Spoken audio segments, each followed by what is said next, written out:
Welcome to YOUCANIC. Today here in YOUCANIC we have our 2014 Chevy Cruze. And on the Chevy Cruze we're going to go over the process to remove your window regulator in case you need to replace it. So to start with, we have two little cover plates that we need to remove.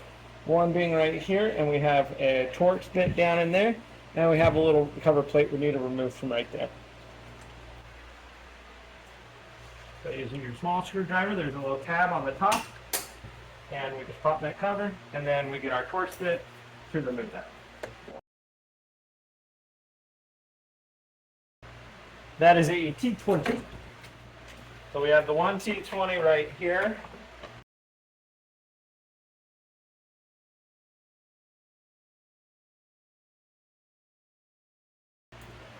And we have that one removed. And then the one here is right in the handle. Okay, remove that. So now we just need to take a good non-marring pry tool, go around the side here. There's going to be a little indent in the bottom, generally, put that in, and then we just work our way around, popping all the push pins that hold it together.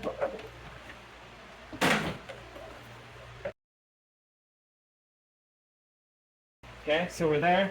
We're going to pop this cover off from the top. And now you're going to grab from in here, raise it up. You're going to have to go up above the door lock mechanism and should be able to remove this up and out.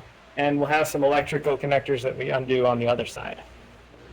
So we just grip it from the bottom, bring it up. We got that weather stripping on the back that's holding it there. And now we just pull it this way. And back in here, we have, there's a little blue tab on this one. Pull that. And then that way we get this to unhook. And we have two electrical connectors. Alright, so one has a safety lock on it. So you need to pull that tab back. So this one has the safety lock. So you got to pull that tab back a little bit and then depress that to unhook it. This one, you just need to reach there and depress it. And then that's the way you get this unit separated from your door for anything else that you need to do interior-wise on your vehicle. So that portion has been removed. Go through that process, and then we get to this where we can remove this to remove our glass to also be able to get that window regulator out. And it's the same process if you need to replace this glass, except if the glass is broken, you don't need to vacuum it all out from all the shards from the bottom of the door, and then you'll be able to put your new one in. So we have the two here. We need to take these two screws out. This is just a mounting bracket for when you have your interior door piece is for this. All right, so those removed. Now, depending on what you like to do, you can leave this electric still connected over there, and we just pull this back. This is just kind of a, almost like a, some type of glue on here. And we're just going to pull this back and lay it over on this side. If you want to remove it completely, we would need to undo this electric and slide it through there. So we have this electric to slide out.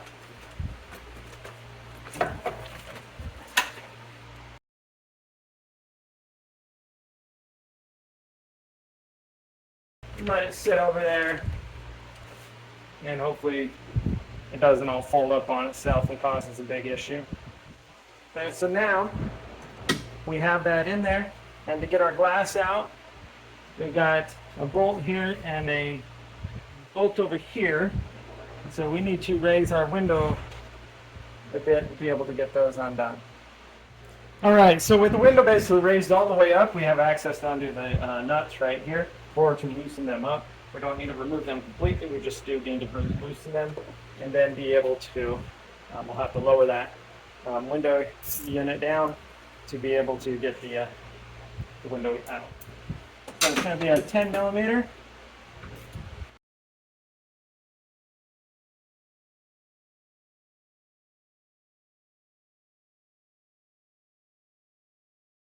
Okay, so we have the bolts removed. Going to lower down the window a little bit, and now squeeze down to here so that we can get the glass out. All right, so the window has been lowered through the frame, and now we can get this glass out. We're just going to pull it up and slope it at an angle to be able to pull this out of the door. So that's the removal of your glass for either replacement or for gaining access to replace the window regulator unit if you're having issues with that. Now we can remove our window regulator. Just need a size 10mm wrench or more a socket, and to be able to get these bolts out. We have one electrical connector here that goes to the motor unit itself, and it has the safety lock on there, so we need to pull that tab back just a teeny bit, and then we can depress the connector right there and pull that out and undone and put that in there. And then we can remove that bolt.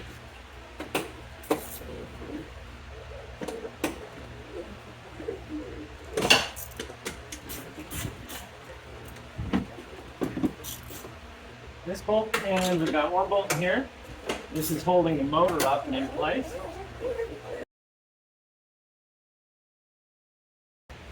And then these bolts here, we just need to loosen them. We don't need to remove them completely because we're going to slide it up and they'll be able to go in.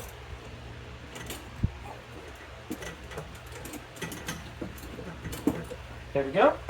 So now it goes up and out of the way.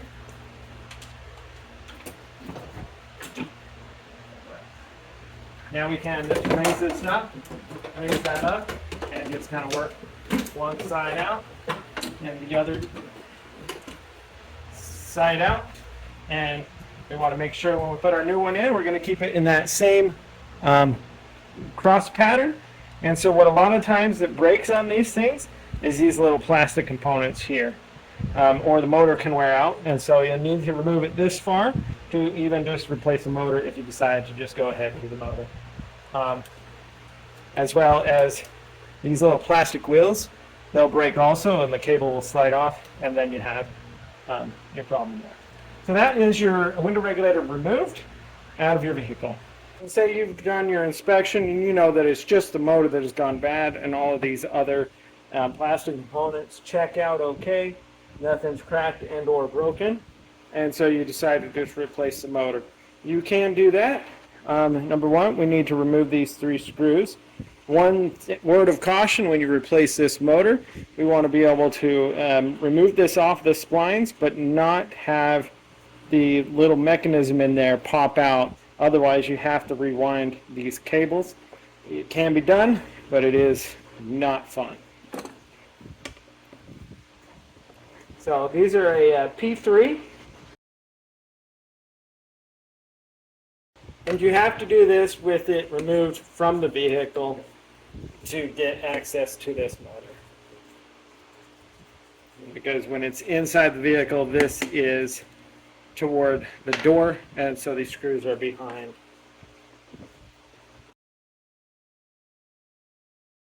Okay, so this is where you want to be careful. We're going to flip it over, holding it together.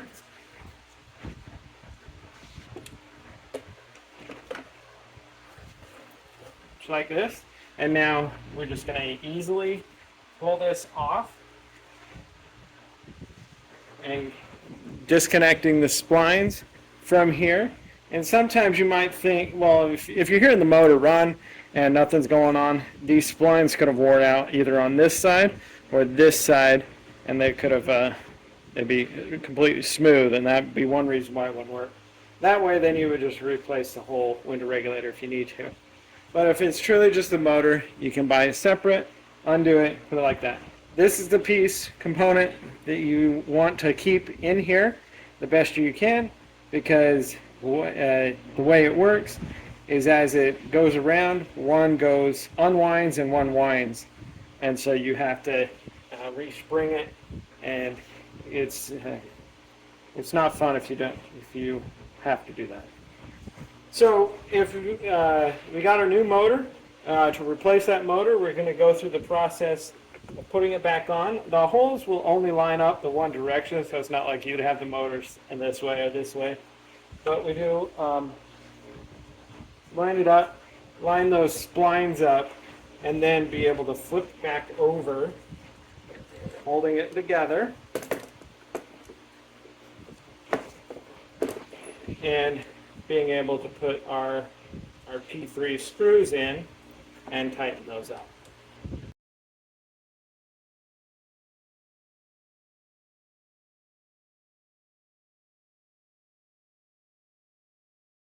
Alright, so we've got the screws put back in, and now if that's all you need, you would be ready to put this back into the door and reinstall it. So we have our window regulator, and we have it in the same orientation of the way we took it out. And one thing that we're going to see, we're going to notice, so we know which way it goes in, is we need access to these bolts to be able to tighten those when we put the glass in. If we flip it around, we won't have access to be able to tighten those. When the glass sits in here, and then you tighten this, and it clamps it and holds that glass into place. We have our two screws up in the top, or bolts up in the top, and those will line up and hold into here while we get everything else aligned. So we're going to take our little window regulator unit and then be able to install it kind of accordion style through the door here. Get it essentially inside the door, and now be able to situate it, finding that bolt that is up at the top there, wherever it is. There we go. There we go. So we have that bolt holding that up in there. So we have pretty much everything aligned.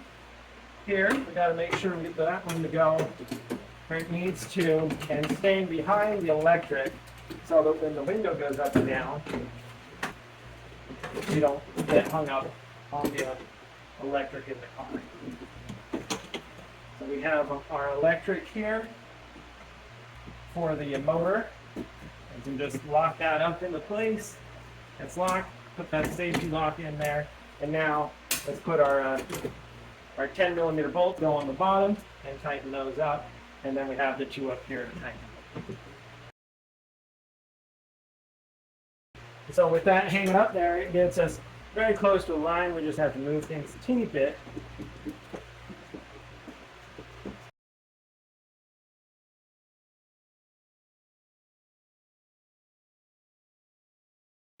All right, so now we have our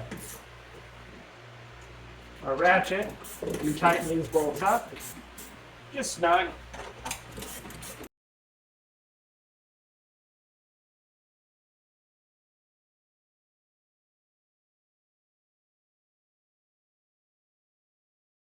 We're going to take the glass.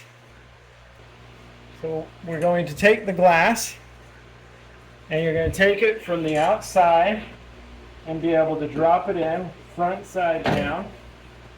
Then we have the front side in the groove there, into the stripping there. We want to get the back side in it too.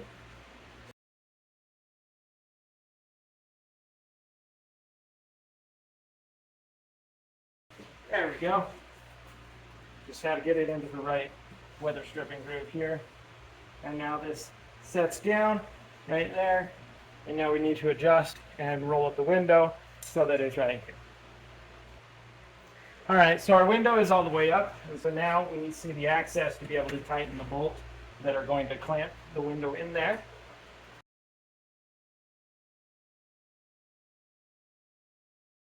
And we just need these good and snug because they clamp it. You don't want to over tighten. They're generally designed that you shouldn't be able to over tighten them really. But if you do, you can break the glass. And then you have to start all over.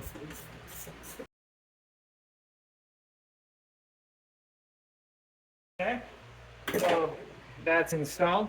Now we need to put our little plastic cover piece on here. The insulator or whatever to keep some road noise out. We're going to put that on. And we hope it still has some of the stickability left on it. Otherwise, we may have to get some some kind of sticky spray or whatever to get it to attach correctly. Try to line it up. That's the way when we took it off. We have to get our electric through it.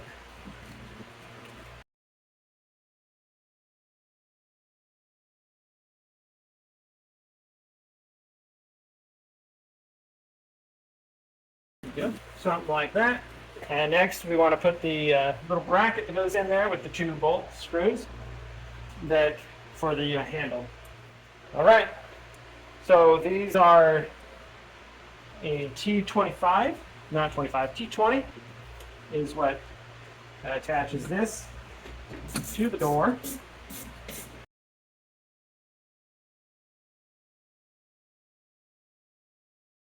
Good snug on the door. And then we'll want to put our electric back up in here, reconnect it for the mirror, put the safety lock in there, and that's good there. Next, we will put our interior door portion on, the cover here, and hook the electric cables up, hook this up, and that'll be it. All right, so with putting our interior door panel on, we need to come up to here. We need to hook up the electric connection, as well as this door piece. And make sure we put our little safety lock piece back on here that popped off. Basically so that the thing shouldn't vibrate out and unhook.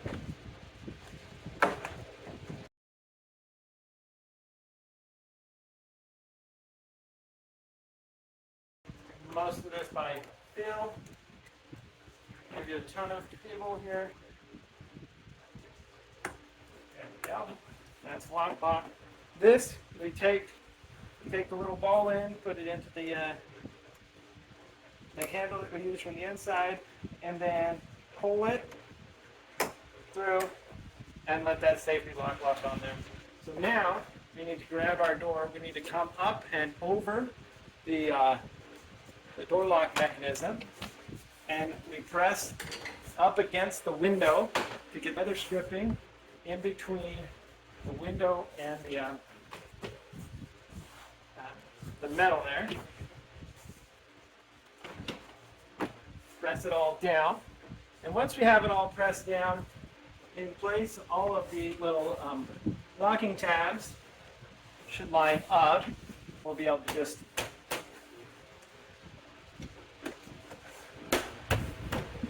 work our way around,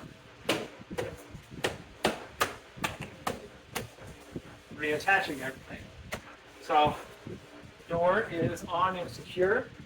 We want to make sure that we take our little cover piece here to cover that all, button it all up. We've got 2 T20 screws to put in down here in the door handle hole, and one here where the release lever is for our inside handle.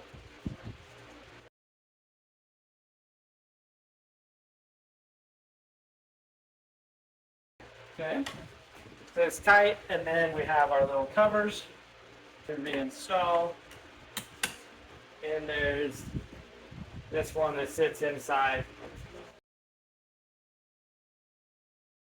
Thanks for watching YOUCANIC, where you can be the mechanic.